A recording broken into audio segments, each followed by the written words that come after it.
if I'm explaining my illness and it's really being misunderstood, is I try and explain it in a way that's not at all connected to my symptoms.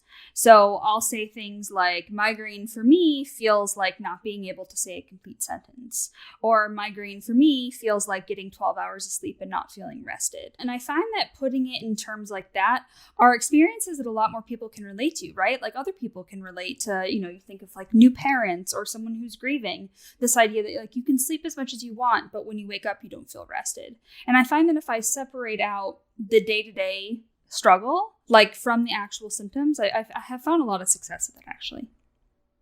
Yeah, I've tried to do that as well as trying to connect it with what people's experiences are. But then also just really being honest, with where I am, even in my writing and things like that I've done. I just tried to drop all pretense and say that, when it's a bad day, we're going to write about how bad the day is. We're going to talk about that. And also realizing that a lot of people, we come to the table sometimes when people are dealing with struggles where we want to fix and we want to help them. There's not anything that somebody can say that's going to make my Parkinson's or my arthritis go away or make it better. But I realize that many times it's out of care and concern for me that they're hoping to give me something that helps. And it's from the best of intentions. And I try to remember that, even if it's something I've heard 50 times about, what I need to do is that they feel as helpless as I do some days to deal with this. And it's their way of trying to care and trying to help. But then helping them understand what that feels like every day. And that it's not, like Kat said, it's not just a headache. It's not just I'm tired that day or I didn't get sleep. It's a lifelong and so much more encompassing than those things.